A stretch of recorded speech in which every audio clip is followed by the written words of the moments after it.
इस प्रकार से हर मासों के भी देवता अलग अलग हैं, लेकिन ये अधिक मास जब हो गया इसके कोई देवी देवता नहीं हुए। जब हमारे यहाँ नक्षत्र भी मूर्त रूप में बताए गए हैं, मास भी मूर्त रूप में बताए गए हैं, तो ये जो अधिक मास हुआ इसको निकृष्ट समझा जाने लगा। इसको बड़ा ही खेद हुआ इस बात से, और ये पहुंच गया अधिक मास। ऐसी पौराणिक कथाएं हैं भगवान विष्णु के यहाँ। भगवान विष्णु का दूसरा नाम पुरुषोत्तम भी है, जो पुरुषोत्तम के रूप में भगवान ने जन्म भी लिया। वैसे पुरुष का अर्थ तो बहुत व्यापक है। पुरुष शब्द ही, क्योंकि संसार की सृष्टि दो ही चीज से हुई है, प्रकृति और पुरुष से, ऐसा सांख्य वेदांत मानते हैं। सांख्य दर्शन जो है इनका कहना यही है। तो प्रकृति और पुरुष ये मुख्य चीजें हैं। तो जो पुरुषोत्तम है उन्होंने इस माह को अपने अंतर्गत रखा, अर्थात इस माह के स्वामी भगवान नारायण स्वयं, इसलिए इस माह का नाम पुरुषोत्तम माह।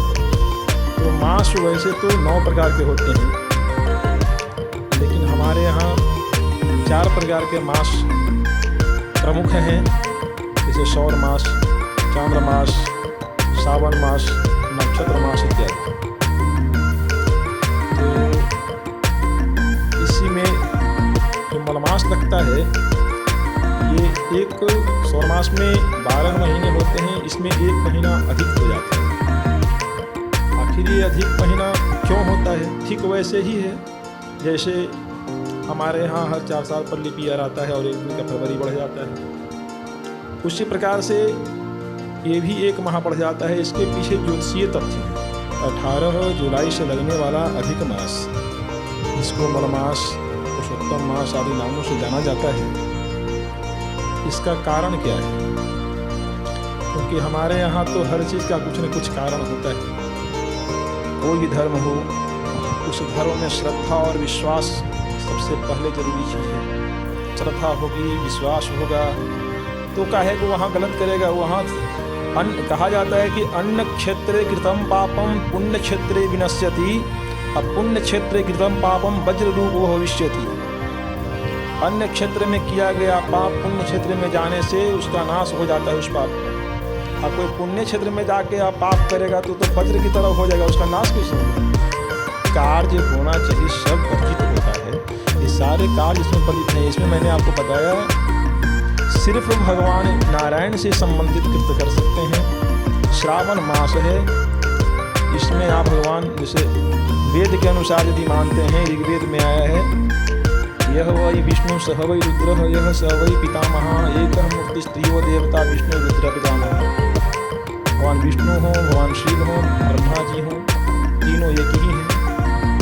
इनसे संबंधित जो भी कार्य है कर सकते हैं, इसके अलावा कोई कार्य नहीं कर सकते। नमस्कार, लवकुश कुमार पांडे और आप देख रहे हैं दैनिक सोच। हम आए हुए हैं मसौरी में, जहाँ पर हमारे साथ एक विद्वान हैं, उनसे हम जानने आए हैं। इस साल जो है मलमास का मेला लग रहा है। तो मलमास से मेला क्यों लगता है? इसको मलमास भी कहा जाता है, अधिक मास भी कहा जाता है, पुरुषोत्तम मास भी कहा जाता है। तो ये इतना नाम इस महीने का क्यों होता है और इस महीने में का क्या मतलब है, मलमास लगने का क्या मतलब है, क्या करना चाहिए, क्या नहीं करना चाहिए? तो हमारे साथ ज्योतिषाचार्य सूर्य प्रकाश पांडे जी हैं। तो हम इसके बारे में जानेंगे कि से मलमास मेला आखिर है क्या। तो सबसे पहले तो दैनिक सोच में आपका स्वागत है। नमस्कार। और जैसा आपका प्रश्न है, उस प्रश्न के उत्तर देने से पूर्व मैं आर्यभट्ट की धरती तारेगना से इस दैनिक सोच चैनल को देख रहे सभी श्रोताओं को सीताराम में जानकर नमस्कार करता हूँ। अधिक मास इसको कहा जाता है, तो अधिक मास पुरुषोत्तम मास, इसका मतलब क्या है कहने का? इसके बारे में थोड़ा सा वर्णन करिएगा। देखिए, प्रश्न बहुत ही उत्तम है और हर सनातन धर्मावलंबियों को ये जानना आवश्यक है कि ये जो 18 जुलाई से लगने वाला अधिक मास, जिसको मलमास, पुरुषोत्तम मास आदि नामों से जाना जाता है, इसका कारण क्या है? क्योंकि हमारे यहाँ तो हर चीज़ का कुछ न कुछ कारण होता है, तो इसका भी तो कारण है, ज्योतिषीय कारण है, पौराणिक कारण है। तो देखिए, मलमास जहाँ हम बात करें, मलमास में दो शब्द हैं। एक मल है जिसका अर्थ विकार होता है, और एक मास है। मास जो है काल गणना की एक विशेष इकाई है। तो मास वैसे तो 9 प्रकार के होते हैं, लेकिन हमारे यहाँ 4 प्रकार के मास प्रमुख हैं, जैसे सौर मास, चांद्र मास, सावन मास, नक्षत्र मास इत्यादि। तो इसी में जो मलमास लगता है, ये एक सौर मास में 12 महीने होते हैं, इसमें एक महीना अधिक हो जाता है। आखिर ये अधिक महीना क्यों होता है? ठीक वैसे ही है जैसे हमारे यहाँ हर 4 साल पर लीप ईयर आता है और एक दिन का फरवरी बढ़ जाता है, उसी प्रकार से ये भी एक माह बढ़ जाता है। इसके पीछे ज्योतिषीय तथ्य हैं। क्या ज्योतिषीय तथ्य है? देखिए, हमारे यहाँ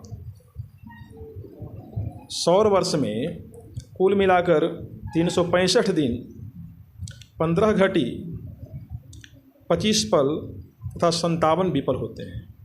वहीं चांद्र वर्ष में 354 दिन, 22 घटी, 1 पल और 23 विपल होता है। तो ये सौर वर्ष और चांद्र वर्ष जो है, इसमें एक वर्ष में लगभग 10 दिन 53 घटी का अंतर होता है। ये सौर मास और चांद्र मास के बीच में सामंजस्यता स्थापित करने के लिए प्रत्येक 3 वर्षों में अधिक मास का आयोजन किया जाता है। क्योंकि ये महीना एक्स्ट्रा महीना हो जाता है, अतिरिक्त महीना है, इसलिए इसका नाम अधिक मास होता है। मास तो वैसे 12 ही होते हैं, लेकिन ये एक मास अधिक होने के कारण यही है कि सौर मास और चांद्र मास के बीच में 10 दिन 53 घटी का अंतर, जो 3 वर्ष में 10 या 30 दिन का हो जाता है, तो एक महीना हमारे यहाँ ये एक्स्ट्रा बढ़ जाता है, इसलिए इसको अधिक मास कहते हैं। जहाँ तक मलमास का बात है, हमारे यहाँ चांद्रमास में 30 दिन होते हैं। 30 दिन जो होते हैं, और करण जो होता है, कुल करण की संख्या 11 है, समझ गए? तो उसमें से 4 जो है स्थिर करण माने जाते हैं, है ना। अर्थात शकुनी से लेके किंस्तुघ्न तक ये करण जो है स्थिर करण है।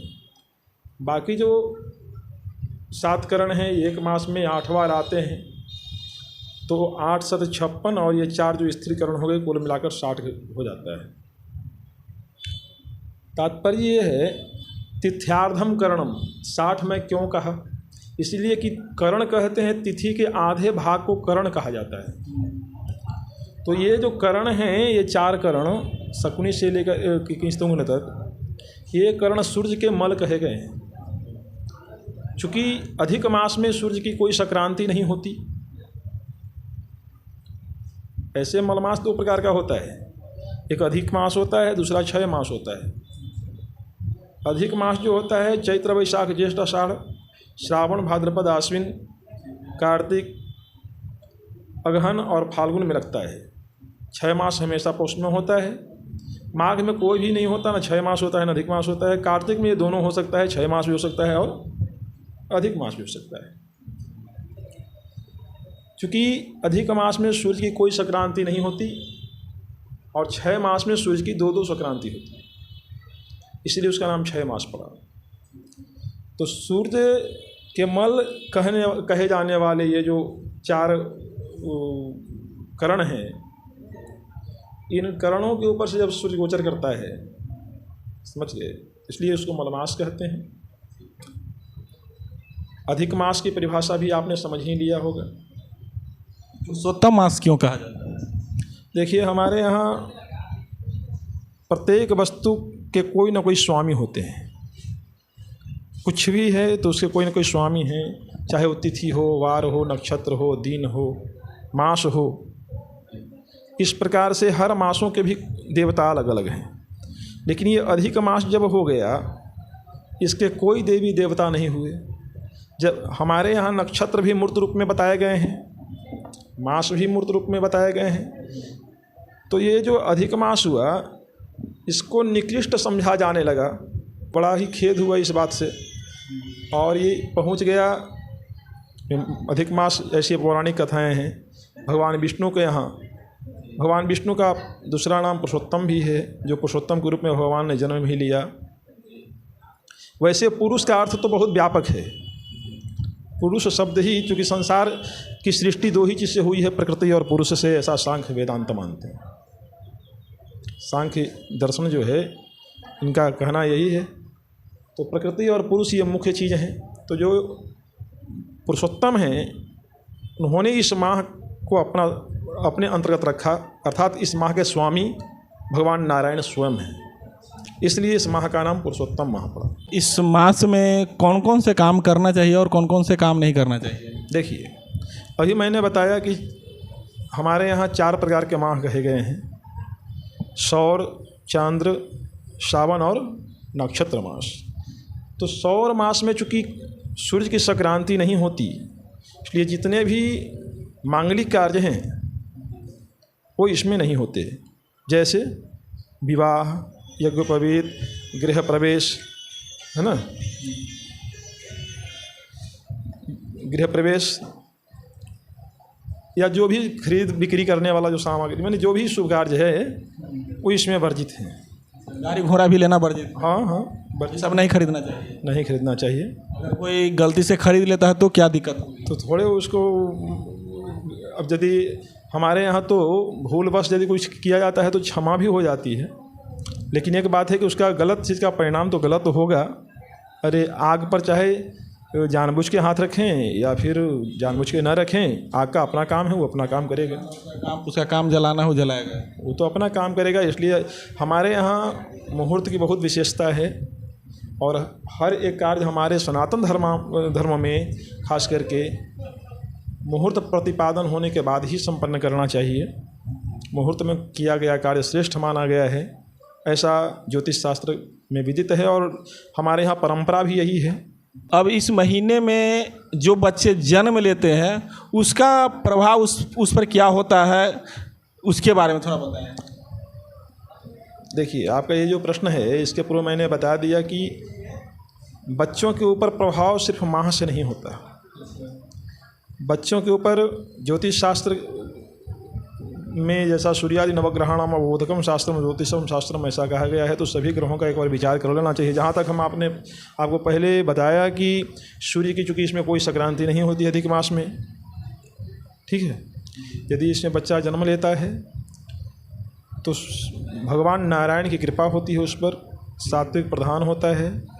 बच्चा जो है, ऐसे तो कुछ लोग कहेंगे कि मलिन मास होने के कारण से उस पर दुष्प्रभाव भी है, लेकिन ये हम लोग को जानकारी रखना चाहिए कि जब भगवान नारायण स्वयं इस मास को अपना मास बताए हैं तो निस्संदेह पूजा पाठ इत्यादि इसमें अच्छे तरीके से हो, और बच्चा यदि जन्म ले, ठीक है, तो निस्संदेह वो संस्कारवान होगा, विवेकवान होगा, उस पढ़ने लिखने इत्यादि में भी वो बहुत प्रवीण होगा। कहने का मतलब है कि इस मास में जो जन्मे बच्चे हैं, इस मास को पुरुषोत्तम मास कहा गया है। तो ऐसे मास में जो बच्चे जन्म लेते हैं तो भगवान विष्णु का उन पर असीम कृपा होती है। हाँ, निस्संदेह उस पर भगवान की कृपा होती है। किसी प्रकार का कोई दुष्प्रभाव नहीं होता है। देखिए, ये मैंने पहले बताया कि सूर्य आदि नवग्रह जो है, समझ गए, इन सबका कुछ न कुछ तालमेल होता है, और जब सारे ग्रहों का अध्ययन करने, सारे पहलू पर ध्यान केंद्रित करें तब बात करें। लेकिन जहाँ तक उस पर उसके संस्कार की बात है तो भगवान नारायण की कृपा उस पर अवश्य होती है। बहुत सारे लोग कहते हैं कि जब मलमास मेला लगता है तो सारे देवता जो हैं राजगीर स्नान करने चले जाते हैं। देखिए, ये जो परंपरा है, नालंदा जिला में स्थित राजगीर जो है, वहाँ पर राजगीर का क्या महत्व है? देखिए, राजगीर अपने आप में प्राचीन काल से ही एक महान धरती रही है, जहाँ पर बहुत अच्छे ऋषि महर्षि भी आते रहे, जैसे महात्मा जैन धर्म के जो है महावीर स्वामी इत्यादि सारे लोग वहाँ गए। और भी बात करें शास्त्रों की तो वहाँ पर एक बार ब्रह्मा जी के जो पुत्र मानसपुत्र कहे जाने वाले राजा बसु ने एक यज्ञ किया था, और उनके अपने यज्ञ में उन्होंने सारे देवताओं को आमंत्रण दिया था इस मलमास के अवसर पे, और वहाँ पर उन्होंने सबका आह्वान किया, सभी लोग वहाँ पहुँचे। उनके लिए चूँकि उस समय ठंड का महीना था, तो भगवान ने, ऐसी कथा है कि वहाँ जल है वहाँ का गर्म कर दिया, समझिए उनकी सुख सुविधा के लिए। उस समय से आज तक वहाँ का जल गर्म है ना। और वहाँ का जो जल गर्म है, गर्म होने का कारण कुछ? देखिए, गर्म होने का कारण वहाँ पर यह है कि भगवान जो चाहें कर सकते हैं, और वहाँ पर सभी की सुख सुविधा के लिए, चूँकि ठंड का मौसम था उस समय जब राजा बसु ने यज्ञ किया था, तो इसमें कारण क्या होगा? इसमें तो कारण सिर्फ भगवान की कृपा ही कही जा सकती है। और तो कहने वाले वैज्ञानिक तो बहुत सारे बात कह सकते हैं, उनकी तो अपनी सोच है, अपनी देन। वैज्ञानिक तो कहता है कि वहाँ पर इससे गंडक होकर के निकला, उनकी अपनी सोच है। हम तो बस पौराणिक मान्यताओं पर आधारित जो कथा है वो मैं आपको बता रहा हूँ। सबसे बड़ी चीज़ हमारे यहाँ कोई भी धर्म हो, उस धर्म में श्रद्धा और विश्वास सबसे पहले ज़रूरी चीज़ है, समझ गए। और जब श्रद्धा होगी, विश्वास होगा, तो काहे को वहाँ गलत करेगा। वहाँ अन्न कहा जाता है कि अन्न क्षेत्रे कृतम पापम पुण्य क्षेत्रे विनश्यति, अपुण्य क्षेत्रे कृतम पापम वज्र रूप भविष्यति। अन्य क्षेत्र में किया गया पाप पुण्य क्षेत्र में जाने से उसका नाश हो जाता है उस पाप का। और कोई पुण्य क्षेत्र में जाके आप पाप करेगा तो वज्र की तरह हो जाएगा, उसका नाश कैसे होगा। बहुत सारे लोग जो है नए नए गाड़ी लेते हैं, तो बहुत सारे लोग कहते हैं कि कोई भी शुभ काम जो है इस मंथ में वर्जित होता है, नहीं करना चाहिए, कोई नया काम नहीं। आपको बताया कि सौर माह में, समझ गए, जो भी कार्य होना चाहिए सब वर्जित होता है। ये सारे कार्य इसमें वर्जित हैं। इसमें मैंने आपको बताया सिर्फ भगवान नारायण से संबंधित कृत्य कर सकते हैं। श्रावण मास है, इसमें आप भगवान, जैसे वेद के अनुसार यदि मानते हैं, ऋग्वेद में आया है, यह वै विष्णु सह वै रुद्र यह स वै पितामह एक मूर्ति स्त्रियो देवता विष्णु रुद्र पितामह। भगवान विष्णु हों, भगवान शिव हों, ब्रह्मा जी हों, तीनों एक ही हैं। इनसे संबंधित जो भी कार्य है कर सकते हैं, इसके अलावा कोई कार्य नहीं कर सकते। शास्त्र का प्रावधान है। जैसा कि आपने सुना कि से अधिक मास, पुरुषोत्तम मास और मलमास क्यों लगता है, मलमास मेला के बारे में हम लोग जाने, और कौन सा काम करना चाहिए, कौन सा काम नहीं करना चाहिए, क्या खरीदना चाहिए, क्या नहीं खरीदना चाहिए, ये सब हम लोग इनसे जाने। और नए नए वीडियो के लिए हमारे चैनल को देखते रहें, सब्सक्राइब करते रहें। अगर वीडियो अच्छा लगे तो कमेंट और शेयर ज़रूर करें। तब तक के लिए धन्यवाद। जय हिंद, जय भारत।